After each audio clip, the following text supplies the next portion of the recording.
ओम नमः शिवाय। हर हर महादेव। मेरे प्यारे शिव भक्तों, धर्म कथा संसार में आपका एक बार फिर से हार्दिक स्वागत है। आज हम आपके लिए लेकर आए हैं भगवान शिव की करुणा और महाशिवरात्रि व्रत की महिमा की एक ऐसी अद्भुत कथा जिसे सुनने मात्र से ही मनुष्य के जन्म जन्मांतर के पाप नष्ट हो जाते हैं। शिव भक्तों, हम अक्सर सोचते हैं कि ईश्वर को पाने के लिए कठिन तपस्या की आवश्यकता होती है, लेकिन भोलेनाथ तो इतने भोले हैं कि यदि अनजान में ही कोई उनकी सेवा कर ले तो वे उसे मोक्ष प्रदान कर देते हैं। आज की कथा एक ऐसे ही क्रूर शिकारी की है जिसका हृदय परिवर्तन हिरणों के एक परिवार के त्याग को देखकर हुआ था। तो आइए पूरी श्रद्धा के साथ इस कथा का आनंद लेते हैं। कमेंट बॉक्स में हर हर महादेव लिखकर अपनी उपस्थिति अवश्य दर्ज करें। यह प्रसंग तब शुरू होता है जब ऋषियों ने सूत जी से एक प्रश्न किया था। ऋषियों ने पूछा, हे सूत जी, प्राचीन काल में इस उत्तम शिवरात्रि व्रत का पालन किसने किया था, और हमें वह कथा सुनाइए जिसमें किसी ने अनजाने में ही इस व्रत का पालन करके उत्तम फल प्राप्त किया हो। तब सूत जी ने एक बहुत ही पवित्र इतिहास सुनाना आरंभ किया। सूत जी बोले, हे ऋषियों, प्राचीन काल की बात है। एक वन में गुरुद्रोह नाम का एक भील शिकारी रहता था।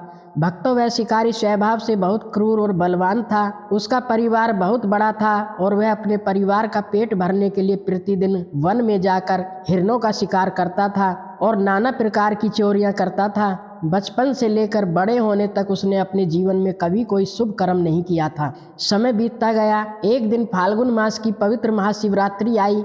वह दुरात्मा शिकारी घने जंगल में रहता था, इसलिए उसे यह ज्ञात ही नहीं था कि आज शिवरात्रि है। उसी दिन उसके माता पिता और पत्नी भूख से बहुत व्याकुल हो गए। उन्होंने उससे प्रार्थना की, हे वनवासी, हमें कुछ खाने को दो, हम भूख से तड़प रहे हैं। परिवार की दशा देखकर वह शिकारी तुरंत अपना धनुष बाण लेकर शिकार की खोज में वन की ओर चल पड़ा। वह पूरे दिन जंगल में भटकता रहा, लेकिन विधि का विधान देखिए, देव योग से उसे कोई शिकारी ही नहीं मिला। देखते ही देखते सूर्य अस्त हो गया और रात घिर आई। शिकारी बहुत दुखी हो गया। वह सोचने लगा, अब मैं क्या करूं, कहां जाऊं? आज तो मुझे कुछ भी नहीं मिला। घर में मेरे बच्चे, माता पिता और पत्नी भूख से बिलख रहे होंगे, उनकी क्या दशा होगी। निराश होकर वह एक जलाशय तालाब के पास पहुंचा। उसने सोचा कि यहाँ पानी पीने के लिए कोई न कोई जानवर अवश्य आएगा। यही सोचकर वह तालाब के किनारे लगे एक बेल के पेड़ बिल वृक्ष पर चढ़ गया और शिकार की प्रतीक्षा करने लगा।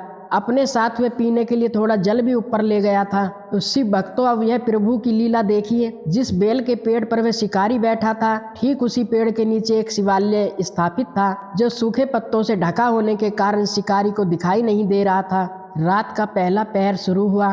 एक प्यासी हिरनी वहां पानी पीने आई। उसे देखते ही शिकारी बहुत प्रसन्न हुआ।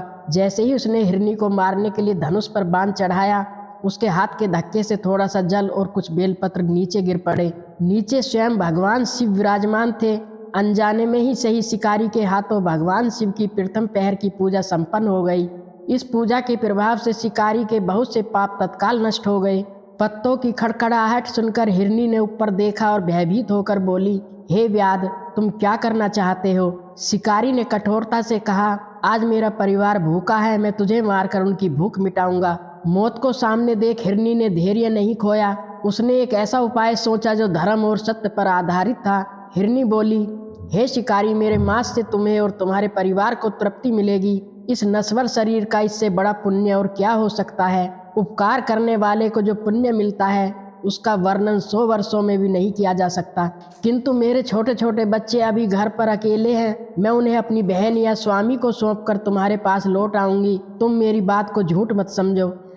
शिकारी को विश्वास ही नहीं हुआ। तब उस हिरनी ने सत्य की शपथ ली। उसने कहा, सत्य से ही धरती टिकी है, सत्य से ही समुद्र अपनी मर्यादा में है। हे व्याध, मैं शपथ लेती हूँ, यदि मैं लौट कर न आऊँ तो जो पाप वेदों को बेचने वाले को लगता है, जो पाप पति की आज्ञा का उल्लंघन करने वाली स्त्री को लगता है, और जो पाप विश्वासघात करने वाले को लगता है, वही पाप मुझे लगे। इतनी कठोर शपथ सुनकर शिकारी का मन पिघल गया। उसने हिरनी पर विश्वास किया और उसे जाने दिया। रात का पहला पहर बीत चुका था। शिकारी जाग रहा था। तभी वहाँ उसी हिरनी की बहन दूसरी मृगी उसे खोजते हुए पानी पीने आई। उसे देखकर शिकारी ने फिर से बाण तरकस से खींचा और फिर वही हुआ जो महादेव चाहते थे।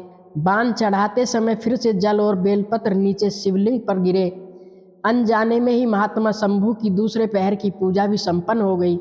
शिकारी को बाण तानते देख दूसरी हिरनी ने पूछा, तुम क्या कर रहे हो? शिकारी ने वही उत्तर दिया, मैं अपने भूखे कुटुंब के लिए तुझे मारूंगा।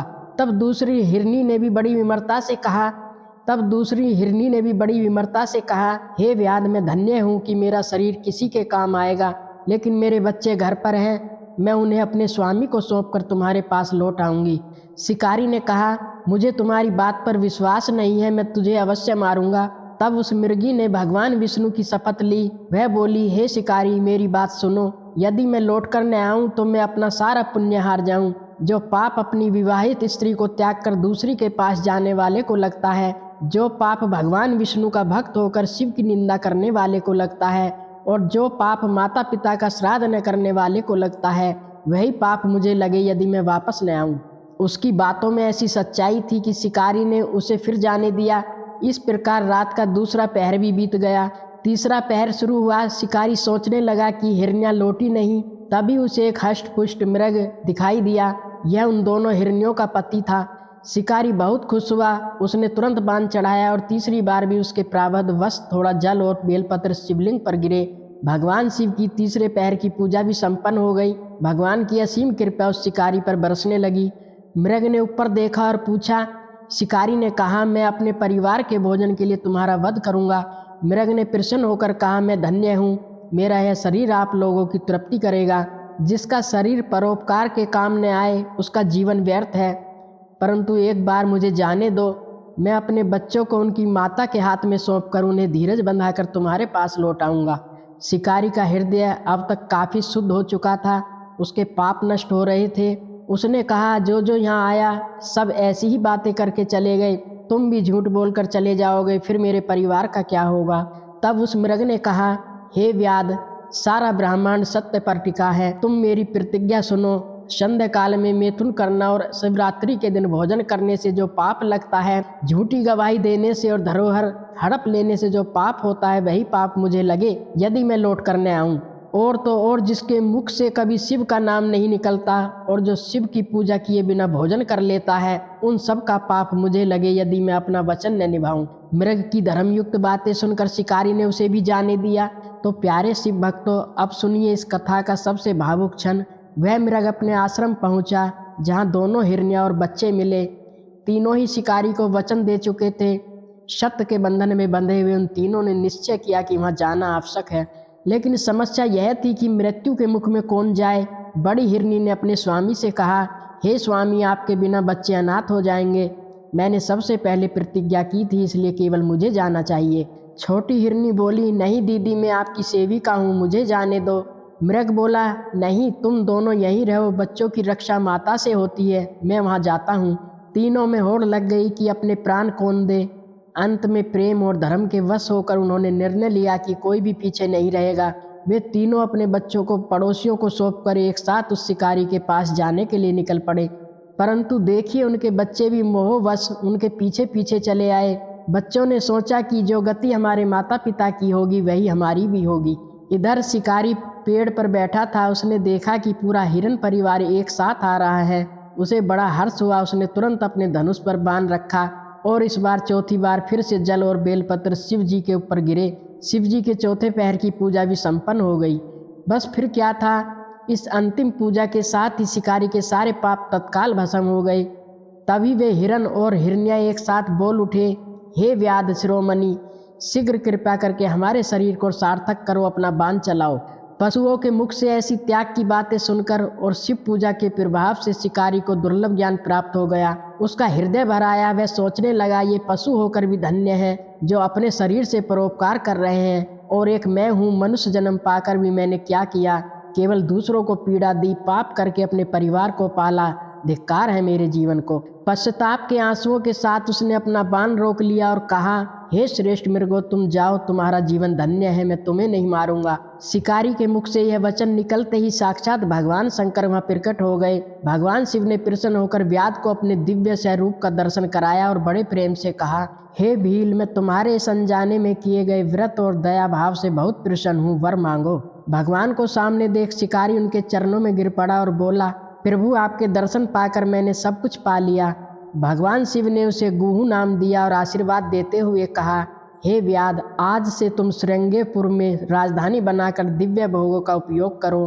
तुम्हारे वंश की वृद्धि होगी। और सुनो, मेरे परम भक्त भगवान श्री राम एक दिन तुम्हारे घर पधारेंगे और तुम्हारे साथ मित्रता करेंगे। अंत में तुम मेरी सेवा में मन लगाकर दुर्लभ मोक्ष को प्राप्त करोगे। उधर भगवान शिव के दर्शन पाकर वे सभी हिरण भी सांप मुक्त हो गए। वे दिव्य देह धारण कर विमान में बैठकर शिवलोक को चले गए। सूत जी आगे कहते हैं, हे ऋषियों, तब से उस वन में भगवान शिव व्याघेश्वर के नाम से प्रसिद्ध हुए। अनजाने में ही इस व्रत का पालन करने से उस व्याघ को साजुष्य मोक्ष मिल गया था। मेरे प्यारे शिव भक्तों, इस कथा से हमें सीख मिलती है कि शिवरात्रि का व्रत कितना प्रभावशाली है। सोचिए, जब अनजाने में ही किए गए व्रत ने एक क्रूर शिकारी को भगवान राम का मित्र और मोक्ष का अधिकारी बना दिया, तो जो लोग श्रद्धा और भक्ति भाव से जानबूझकर इस व्रत को करते हैं, उन्हें भगवान शिव क्या नहीं दे सकते। शिवरात्रि का व्रत भोग और मोक्ष दोनों प्रदान करने वाला है, इसलिए हम सबको अपने कल्याण के लिए भगवान शिव की शरण में जाना चाहिए। उम्मीद है आपको आज की यह कथा पसंद आई होगी। भगवान शिव की कृपा आप और आपके परिवार पर सदा बनी रहे। अगली वीडियो में फिर मिलेंगे एक नई धर्म कथा के साथ। तब तक के लिए हमारे चैनल को सब्सक्राइब करना न भूलें और कमेंट में प्रेम से लिखें हर हर महादेव।